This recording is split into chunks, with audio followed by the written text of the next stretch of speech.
Hi everyone, welcome to this page, welcome to my page.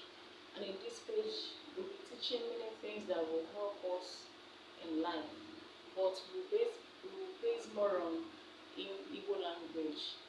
In this page we will teach how to write, how to read, and how to understand Igbo language. And also we will be teaching other things, other languages. It's basically a classroom thing. Other languages that will help the children and both adults in their everyday life. So in this page it is meant for both adults, children and adolescents. It has no age limit. And one thing is that I know is that in far as you are following this page, you must learn one or two things that will help you in your daily lives. And this page you can introduce it to your children. When you are with them or not, they will be able to watch it and learn something from it. And one other thing, please, as you're on this page, please respect everyone's opinion. Respect what everyone has to say. Everybody is entitled to their own opinion.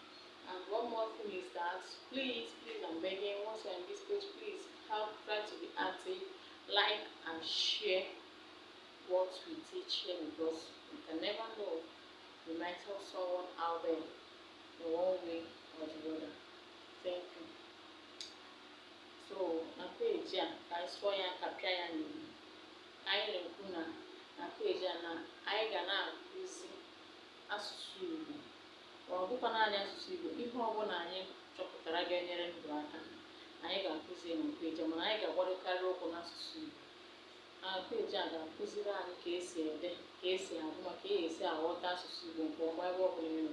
N'ihi na asụsụ anyị dịzi ka ihe na-amụnarị anyị. So na anyị na-agba mbọ ka asụsụ a dịgide, ọ ghara ịnwụnarị anyị. So anyị ga-ebido ịkụzigodo asụsụ Igbo. Anyị na-aga, anyị na-etinye ụmụ ihe ndị ọzọ a na-emekarị na klasrum iji nyere anyị aka. Mana na peji a kịta o nweghị onye ọ hụrụ. Ọ maka ma okenye ma ụmụazị, ma ị na ya ma ịnọghị ya, ụmụ gị ya anọghị ya, mụta ihe ga-enyere ha aka nke ọma, ga-enyere ha aka na klasrum ha ma na-akụziri ihe. So ya ka m ga-arịọ, anakwa na peji a, biko onye ọbụla akwanyere onwe ugwu. Ihe dị gị n'uche abụghị ihe dị onye ọzọ n'uche. Onye ọzọ dee ihe, aga na-akpọ onye a ihe na ọbụla mgbe ọ bụla akwanyere gị ugwu na peji a.